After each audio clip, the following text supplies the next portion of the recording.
The King.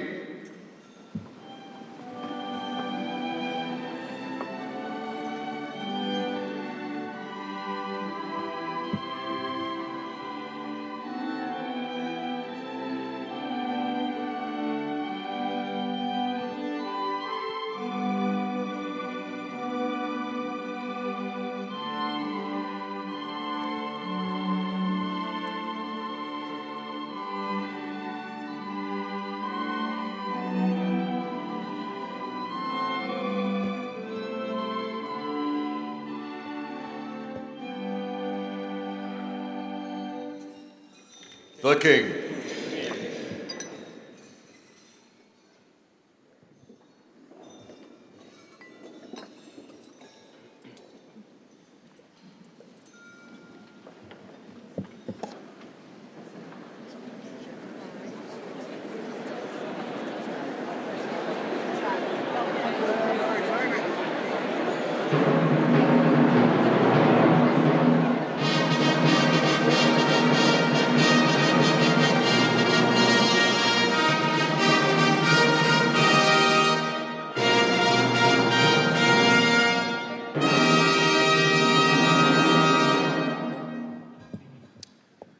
Queen Camilla, the Prince and Princess of Wales, and the other members of the royal family.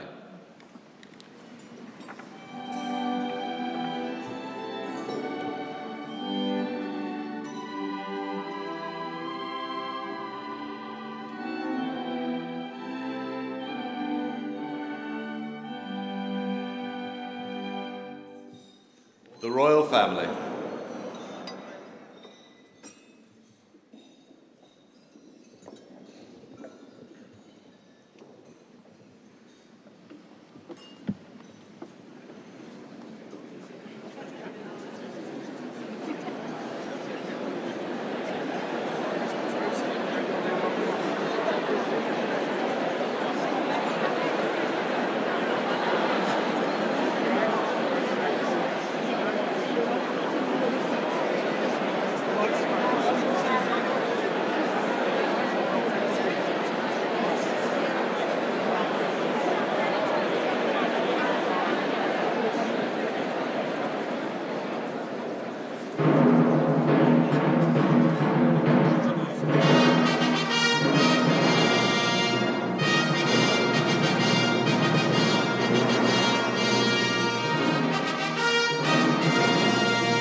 My late Lord Mayor.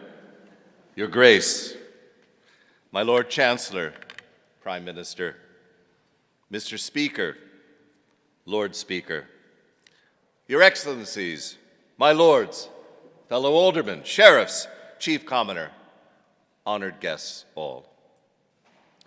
My sheriffs, Alderwoman Dame Susan Langley, and Alderman Bronick Masayada, and I would like to wish you a very warm welcome to the Lord Mayor's Banquet. The City of London is the world's oldest democratic workers' and residents' cooperative. And it is an honor to be standing before you as the 695th Lord Mayor of the City of London. I first arrived in London in 1979. It entranced me, and 44 years later, it's the only home my wonderful wife, the new Lady Mayoress, Elizabeth, and I desire. Now, the magic of our city was on full display on Saturday at the Lord Mayor's show, and I'd like to thank everyone who contributed to such a special day.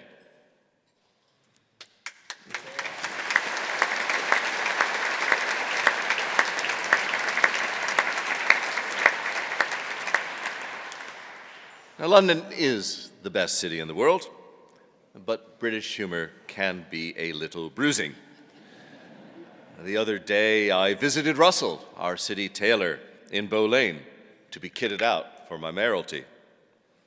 We exchanged some pleasantries, and then he turned to me and asked, with a very neutral expression, "And would Sir care for a little extra banqueting room?" Now, I must sincerely praise my predecessor, the 694th Lord Mayor, Nicholas Lyons, who's here with us tonight.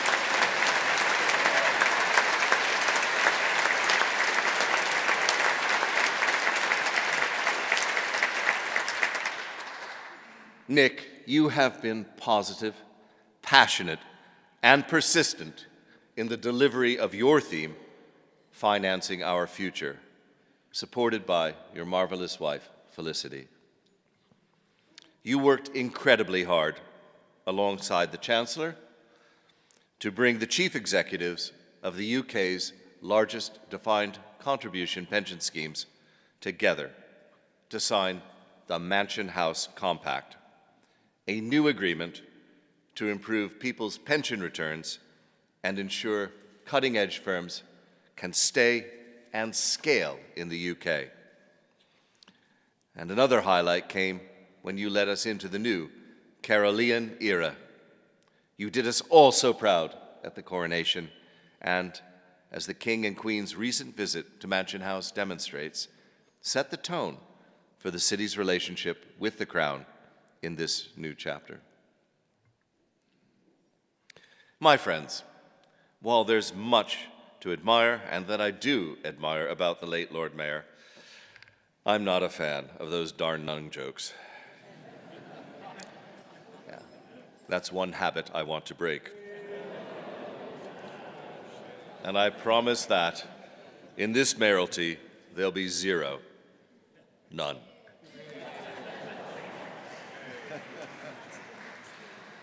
Now, you all know my theme, Connect to Prosper, celebrating the knowledge miles of our Square Mile, the world's coffee house. In centuries past, academics, artists, and intellectuals met in London's coffee houses to discuss big ideas and solve the issues of the day. One of those penny universities became the London Stock Exchange, another Lloyd's of London. Today, the city is home to 40 learned societies, 70 higher education institutions, 130 research institutes, and over 24,000 businesses with more than 300 languages spoken. I think of the Square Mile as the world's coffee house, a place where thought leaders develop solutions to improve people's lives.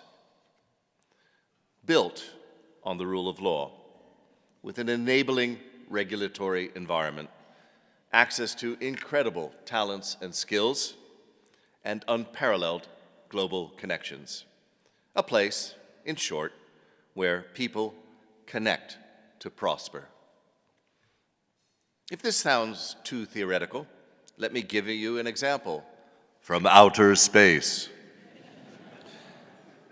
We need to invest in space observation and positioning to achieve the United Nations Sustainable Development Goals, and we need space for our defense and our economic prosperity. Yet mankind's 7,000 working satellites risk catastrophic damage from more than 1 million pieces of space junk.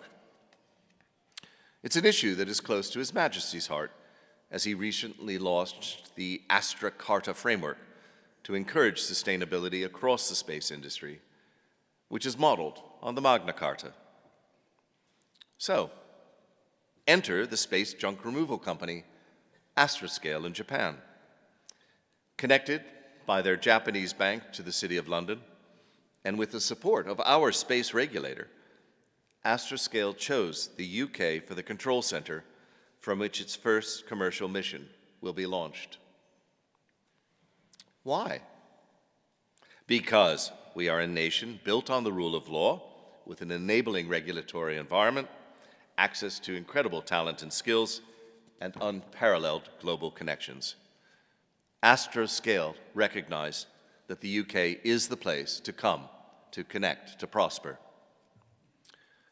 Now, those who know me know that I believe quantity has a quality all of its own.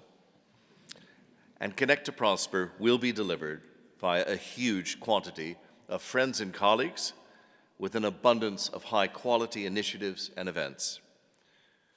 The city is rightly known for its leadership in financial and professional services, but we're also the biggest center for tech in the country, with a workforce that includes scientists, engineers, and technicians, as well as bankers, insurers, and lawyers. And we are shining a spotlight on these and other areas of strength, what I think of as the square miles, knowledge miles. We're doing this by hosting an online lecture series with expert talks from city figures on topics from artificial intelligence to fusion to quantum. Over the summer, the Lord Mayor's Appeal and its charity partner, MQ Mental Health Research, along with Oxford University and the Wellcome Trust, launched Galanos, an open access repository of scientific papers it's hoped will speed up mental health research globally by 2 to 3 years. I know AI is a priority for your government, Prime Minister. In June, we launched the 695th Lord Mayor's Ethical AI Initiative, a scheme delivering ethics courses for those working in AI, starting with over 100 registered financial services firms. We'll also encourage thought leaders to make new connections through in-person networking sessions at Mansion House, what we've called coffee colloquies, each of which will align with a sustainable development goal. And in a world where 1 in 3 women are subjected to violence, it is critical vulnerable people are connected with the resources they need.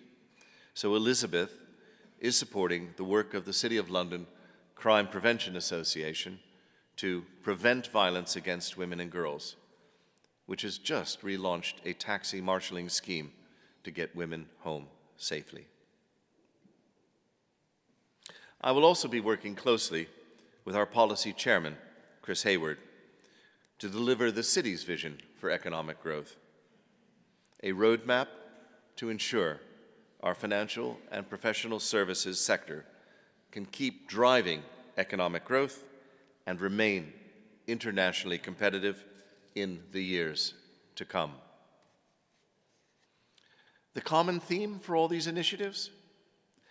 Seeing how we can prosper through the power of positive connections. Nowhere is collaboration more important than in the conversation on climate change. So Chris and I will be representing the city at COP28 in the United Arab Emirates in a few weeks' time. COP28 will be my first international visit across a busy 100 days of overseas travel. And I hope my trips will reinforce the idea with our friends and neighbors that when we connect, we will prosper. I'll visit the US, India, China, and Japan, and more European destinations than in recent years, reflecting our closer relations with the EU. And my schedule will incorporate trips to the many nations that have a Mainelli link, and even a few without. Now, on my travels, I'm sure I'll tell a few of my favorite kind of jokes. Walk into a bar jokes. A British economist, Irish computer programmer, Italian accountant, and American scientist walk into a bar. The barman says, "Michael, let me get you a drink."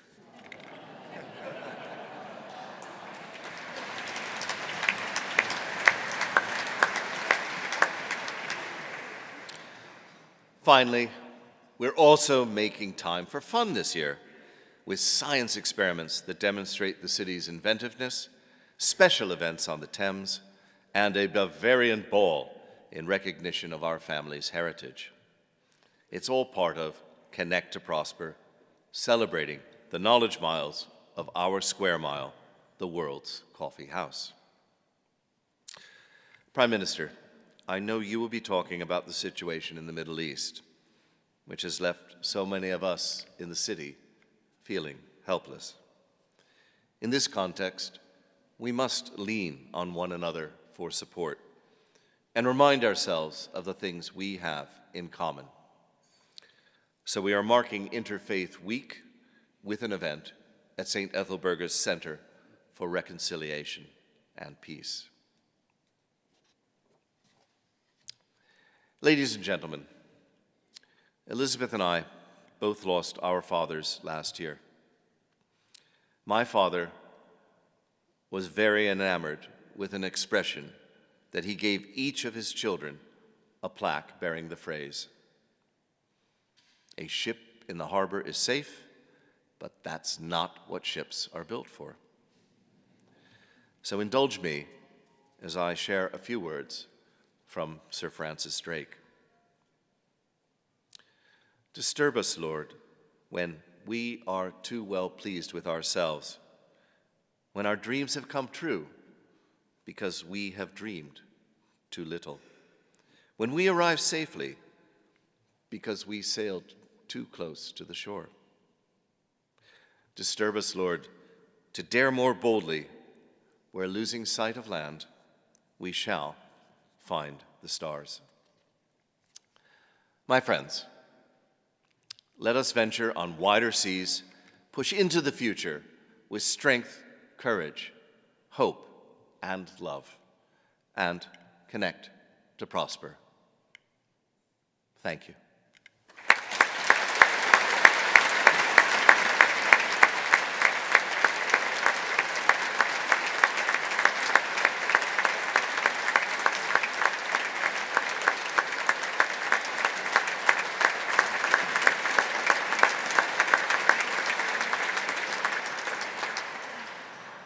Now, could government ministers please remain seated, and everyone else stand and join me in a toast.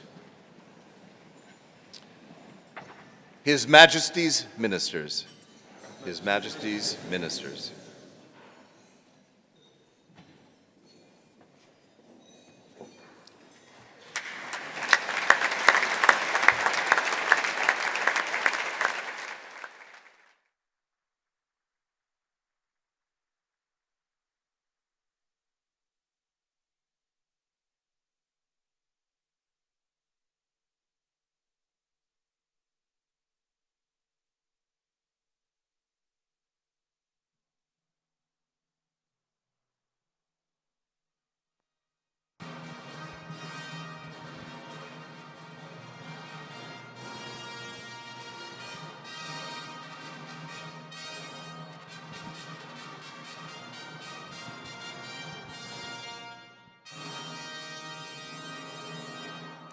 Pray silence for the Prime Minister.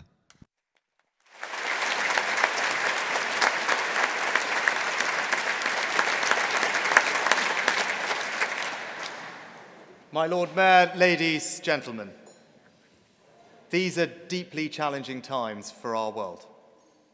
Events far beyond our shores echo here at home, with implications for our security, our economy, and our very social fabric.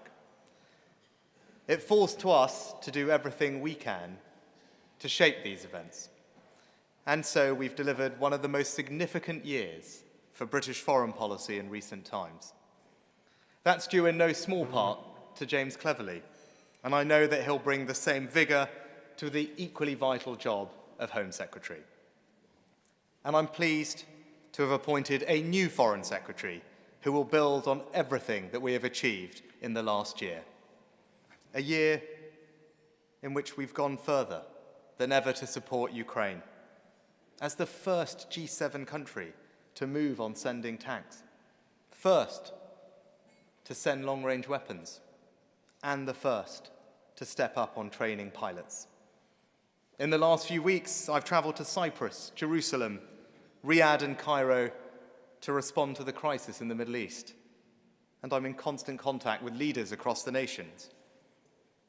Since we've gathered last here a year ago, we've secured the Windsor Framework with the EU, launched the AUKUS partnership with the US and Australia, building one of the most advanced submarines that the world has ever known, signed the Hiroshima Accord with Japan and the Atlantic Declaration with the United States, secured membership of the CPTPP, which will drive global growth, delivered returns agreements to tackle illegal migration, an approach now being followed by many others, and brokered the first ever international statement on the risks of artificial intelligence, including the US and China, something many thought impossible.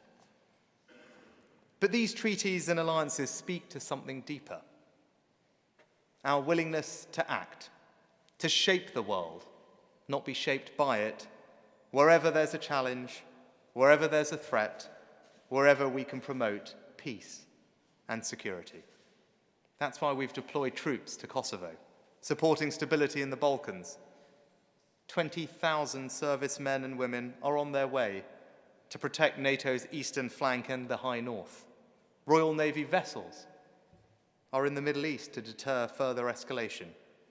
And vital humanitarian aid is reaching civilians in Gaza and across the Horn of Africa, funded by the British people. This is who we are. The difference we make every single day across the world should make each and every one of us here tonight enormously proud of what this country does. We're hard-headed about our interests and our security. But Britain's realism has always had values, and this is a moment for moral clarity. My Lord Mayor, the past is trying to stop the future being born. What motivated Hamas to launch their horrific attack on Israel? It wasn't just hatred. It was also their fear that a new Middle East was being born, one that would see Israel normalizing relations with its neighbors, which gave hope for a better, more secure, more prosperous way forward.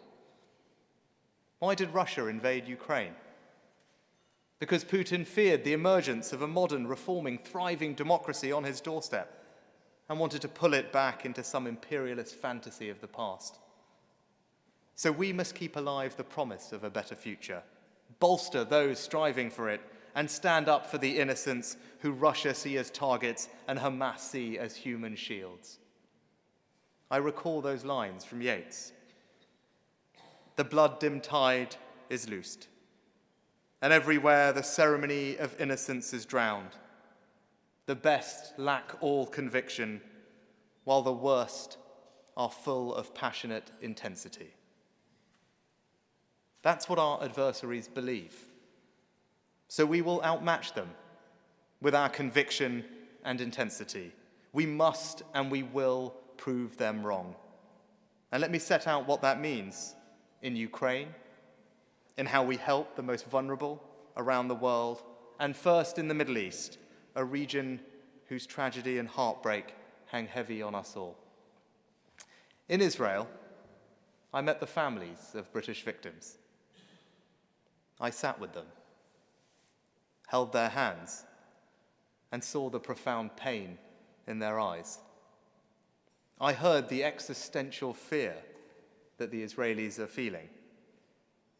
Their country was founded to ensure that what happened in the Holocaust could never happen again. Hamas poses a fundamental challenge to that idea. Hamas have stated clearly, we will repeat the October 7th attack time and time again until Israel is annihilated. Time and time again. Last week was the 85th anniversary of Kristallnacht. And as we see hatred rising, we all have a responsibility to meet the promise of the words that in recent days have lit up the Brandenburg Gate. Never again is now. So Israel must be able to defend itself against terror, restore its security, and bring the hostages home. But there are many things that Israel must do as part of its response. We've been clear that they must act within international law. They must take all measures to protect innocent civilians, including at hospitals, stop extremist violence in the West Bank, and allow more aid into Gaza. Mahmoud Abbas, the president of the Palestinian Authority, described to me the terrible suffering of the Palestinian people. Too many civilians are losing their lives. That's why I've doubled our aid to Gaza and why we continue to press, both at the United Nations and directly with Israel, for unhindered humanitarian access and urgent and substantive humanitarian pauses. We want aid coming in by land, air, and sea, and we're ready to use our bases in Cyprus as a staging post. Alleviating the suffering is our most foremost priority, but we need to do more to create a new political horizon. We must unite around the only answer that can come close to creating peace in these troubled lands, the only answer that can acknowledge the history and hurt of both peoples, the only answer that can allow a new future to be born, and that is a two-state solution. The United Kingdom wrote the original UN resolutions setting this out. We've argued the case for decades, but now we must help make it a reality. So to the UK's friends across the region, like Jordan, Egypt, the UAE, and Saudi Arabia, who support normalization and peaceful coexistence, and to our communities here at home, I pledge to redouble our efforts to this end. That means providing the serious, practical, and enduring support needed to bolster the Palestinian Authority, because they are the best route to sweep away the terrible scourge of Hamas and all it has wrought. As hard as it may be, no matter the obstacles, we must put the region on a path to genuine peace. Now, we're also supporting a better future for Ukraine. And let me tell you this, the last year has shown that Russia cannot win. They tried to blockade Ukrainian shipping routes, and they failed. Ukraine has pushed back the Black Sea Fleet and made Crimea a vulnerability for Putin rather than a strength. Russia is mounting its third wave of attacks on Avdiivka, and again they continue to fail at horrendous cost. Since their invasion, Russia has suffered over 250,000 casualties. Half the territory they initially seized has been taken back, and Putin has faced a more united response than he ever imagined. He ensured defense spending is rising across Europe, led by the UK. He's fast-tracked Finland into NATO with Sweden close behind. And he's seen an armed rebellion marching on Moscow. It's a self-inflicted strategic calamity. Putin's vain hope is that we lose patience. But friends, we never will. Instead, we're providing more air defense to protect Ukraine's cities and infrastructure, more help for the long, hard winter, and we're going further. In February, at the Munich Security Conference, I argued then that Ukraine needs long-term security assurances. And in July, allies delivered. Following the NATO summit, over 30 other leaders joined us in agreeing to put those assurances in place. Together, we'll strengthen Ukraine's defense and boost their economy so that they can thrive even while they fight to regain their territory.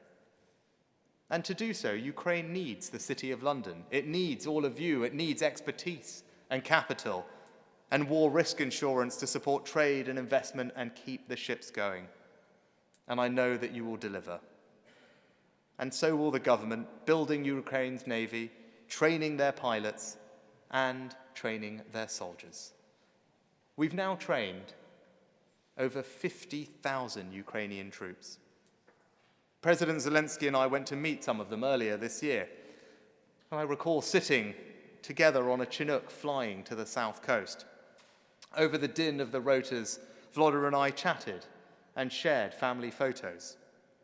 It was a moment of normality in an abnormal setting and a reminder of what unites us. In the face of aggression, we will always protect our values and all we hold dear. We will stand with Ukraine until they prevail. And finally, to deliver a better future, we must lead not just with our strength, but with our compassion, helping the poorest and tackling global problems. So while Russia seeks to starve the world by choking off food supplies, we're helping Ukraine get food to those who need it most.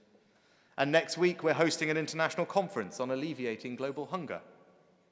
While some load the poorest nations with unsustainable debt, the UK is driving fundamental reform of development finance, including a capital increase for the World Bank. While some talk down our record on climate, we're actually a world leader, cutting emissions faster than any other G7 country. And with $2 billion recently announced for the Green Climate Fund, I've delivered the biggest single international climate pledge the UK has ever made. We're also a leading donor to global health initiatives, helping vaccinate over 1 billion children, saving millions and millions of lives. But we bring more to the table than just our funding. We also bring our expertise. Right now, the world's first ever malaria vaccine is being rolled out across Africa, with the second one following soon. It has dramatically cut early child mortality. And where were both of those vaccines developed? Right here in the UK. We don't talk about it enough, but every day Britain is out there helping the poorest, the most vulnerable, saving and transforming lives. So I say it again, this is who we are, and it should make us all proud. My Lord Mayor, when conflicts overseas create division at home, it's more important than ever that we preserve the values we hold dear. Tolerance, free speech, the rule of law, respect for our history. We'll protect all communities from violence and intimidation and prevent people being drawn into radicalization. In these dangerous times, we're not just defending a better vision of the future against those who would destroy it, we're marshalling our expertise, our people, and our alliances to bring that future into being. We will continue to stand up for what is right. We will stand with our allies and the most vulnerable wherever they may be. We'll show that the best are full of conviction and that our values will prevail. Thank you.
by the chaplains of the Right Honourable Lord Mayor, the Reverend Dr. Alan McCormack.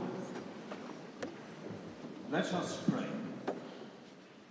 Almighty and ever-living God, for the food that we have eaten, for the company we have shared, for all that has delighted us and all that has enlightened us, we thank you. Send us forth from this hall in the power of your Spirit, ready for that future into which we are summoned, prepared for that journey unto which we are called. Keep us faithful, Lord. Keep us thoughtful, Lord. Keep us thankful, Lord. O quam bonum et quam iucundum habitare fratres in unum. Domine, dirige nos.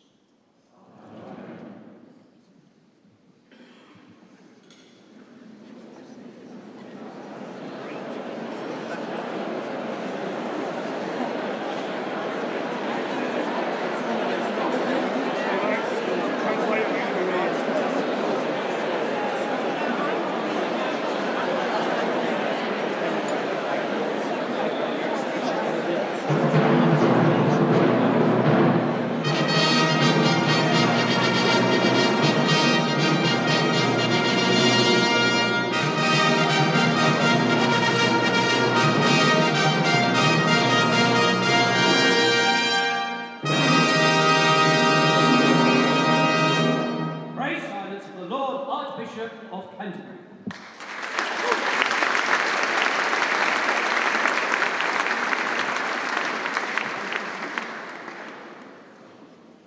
My Lord Mayor, late Lord Mayor, Sheriffs, Prime Minister, honoured guests. It's a huge privilege to be at the Guildhall again. I know how much work goes into events like this, from seating plans to security, and I am seriously grateful to everyone who has made it happen this evening, to all the staff who've looked after us so well.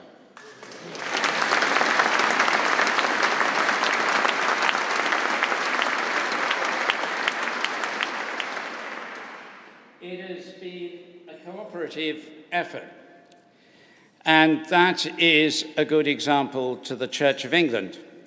We have spent all day at the General Synod of the Church of England, which someone has said is like a Conservative Party conference, only without quite the same sense of mutual affection.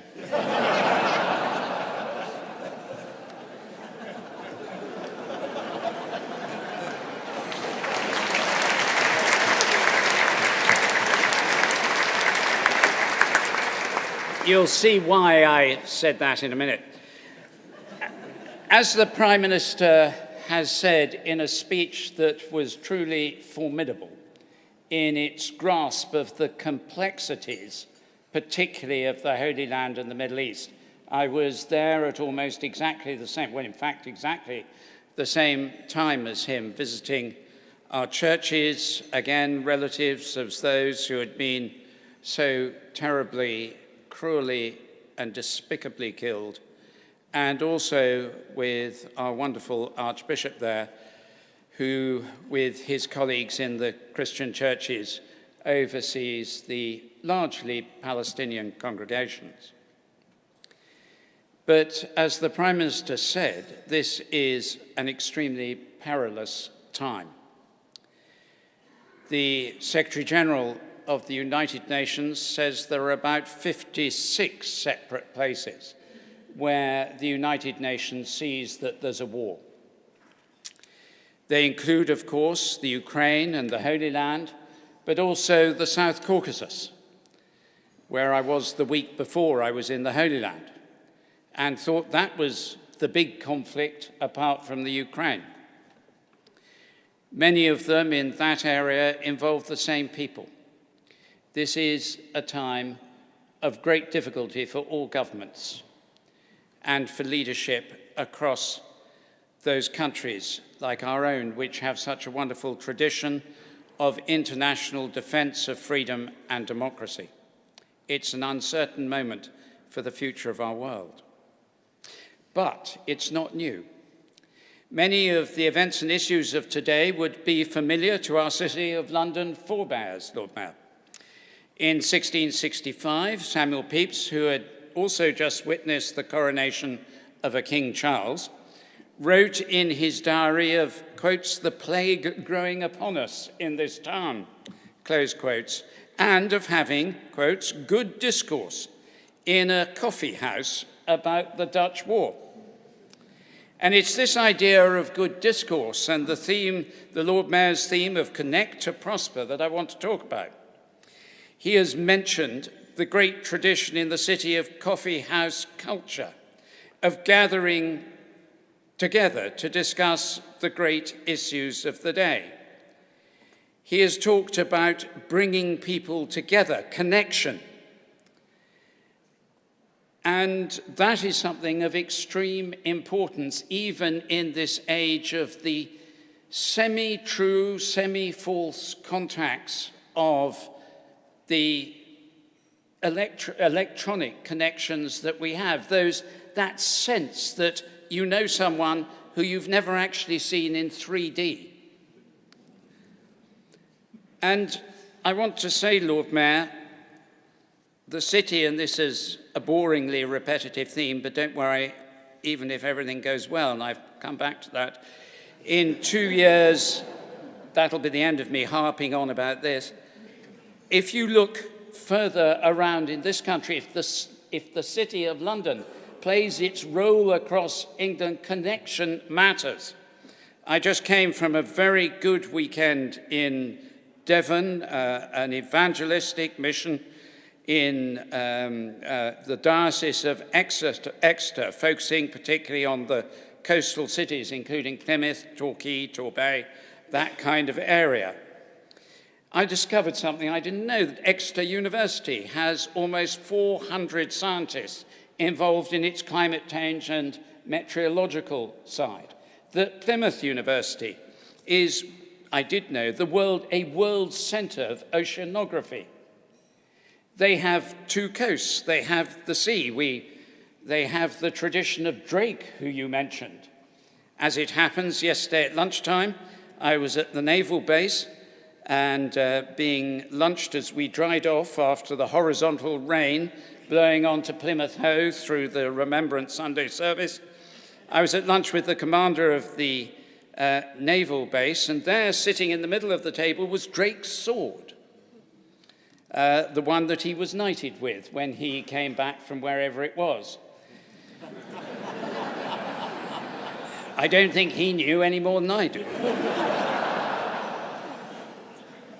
But what can be done with connection there? We had a dinner on the Saturday night, and at my table, they were all sitting round my table, about 9 of us, and I said, well, rather desperately, because I had read my brief, but I'd forgotten the names, and I said, I'm sure you all know each other, and they said, no, we don't. So we all went round and introduced ourselves. Connection enables a place like that to become the powerhouse that it should be in using its advanced technology and science. And the City of London's got more than enough capital to fund the whole thing just from within this room at a very reasonable rate of return. Say about 2% real. But connection matters. Of course, how we connect can be a different thing. The General Synod started off with the normal introductions, and then we had what's called petitions. I don't recommend them. Someone stood up with a petition, and he had a lot of good reasons about how bad I was. Sorry, I got that sentence the wrong way around. And he had a lot of good reasons about how bad I was, and his petition was for General Synod members, enough of them, to sign a petition to the Prime Minister to recommend to the King that I be dismissed. So I am going to be, this is my almost end-of-year resolution, and quite unlike 1 or 2 occasions in the past, I am going to be really nice to the Prime Minister.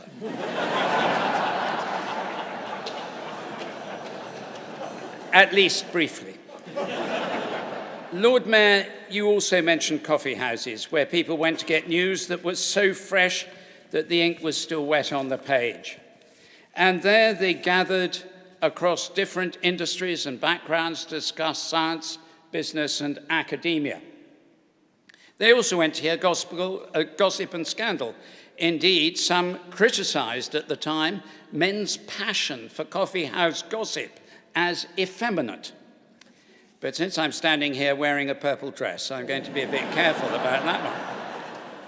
King Charles II was so concerned about the seditious rumours whispered in the corner tables of coffee houses that he tried to have them shut down, describing them as, quotes, places where the disaffected met and spread scandalous reports concerning the conduct of His Majesty and his ministers.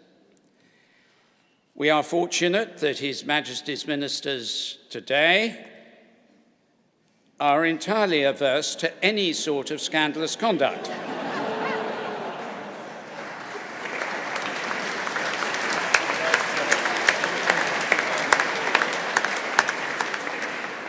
They haven't had time to get down to it.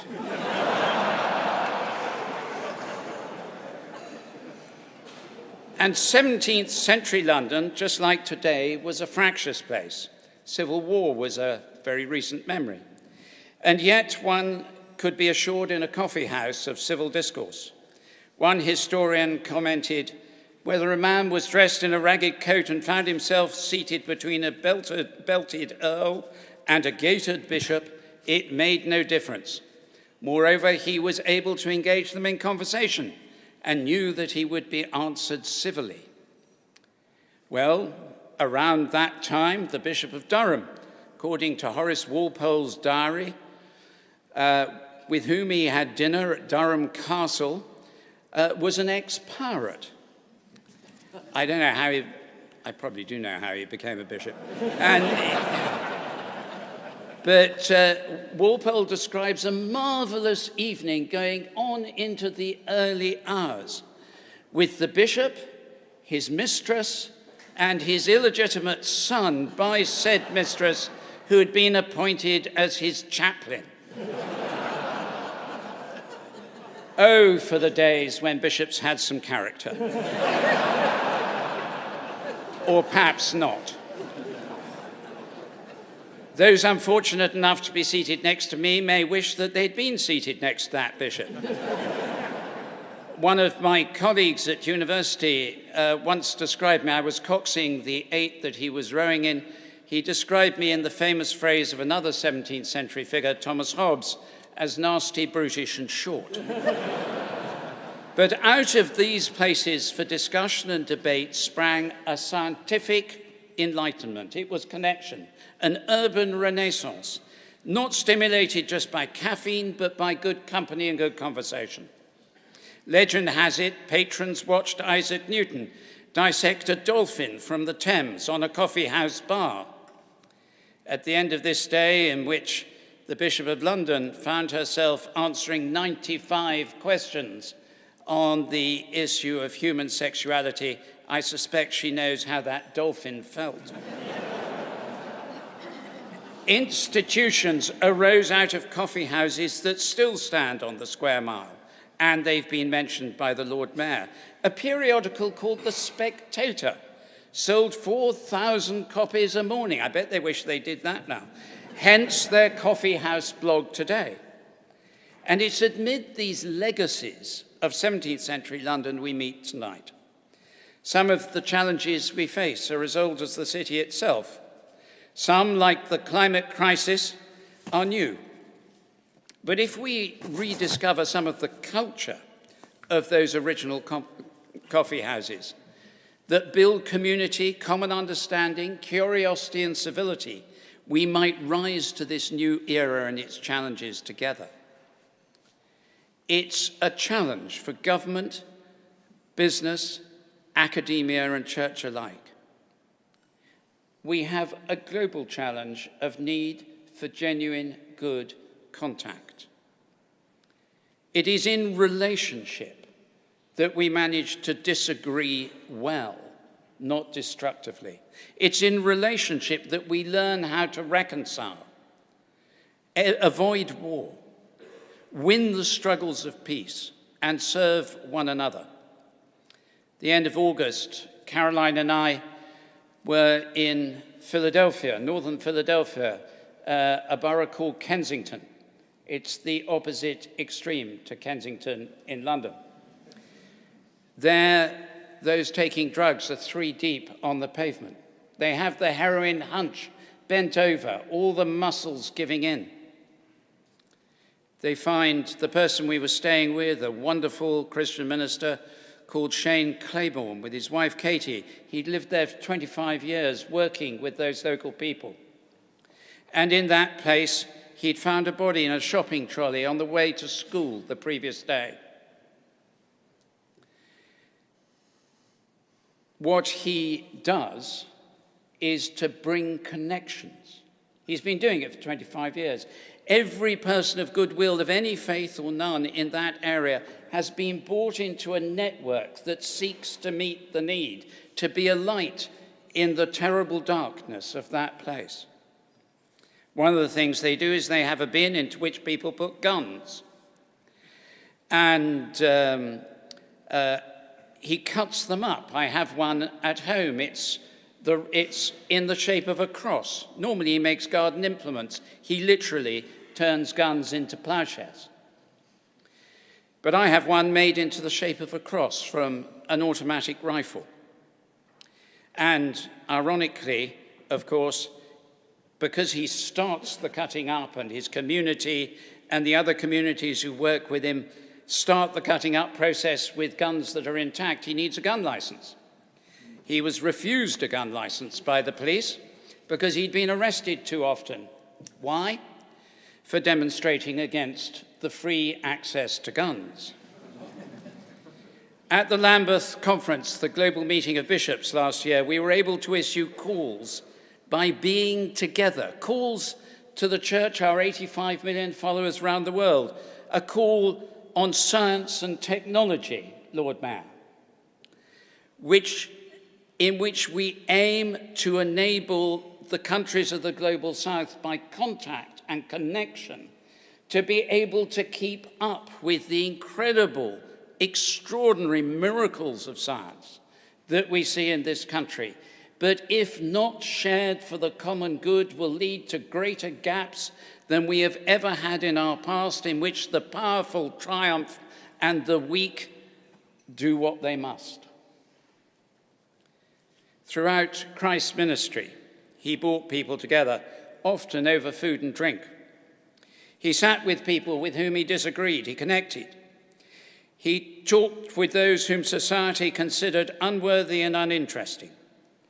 And in so doing, he brought Christians together around a meal of simple bread and wine that we have shared for 2,000 years, that I shared in East Jerusalem with those under the shadow of war in the Caucasus, with those in the despair of defeat in Armenia, in the Ukraine just under a year ago, with those preparing to go back to the front.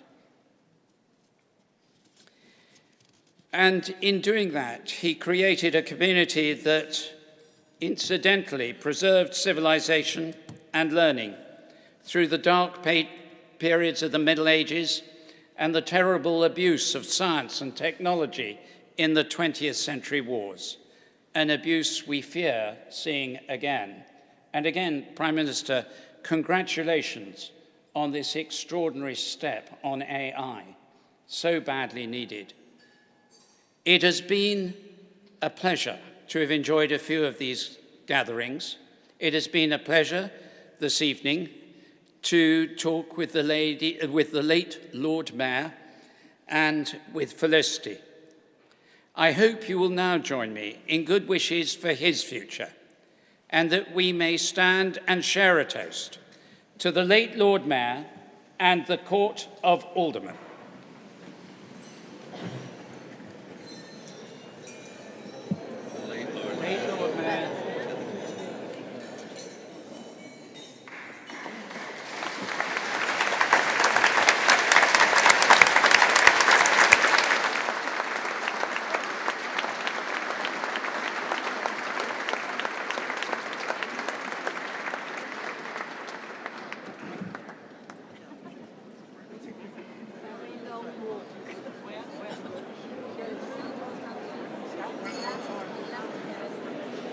Thank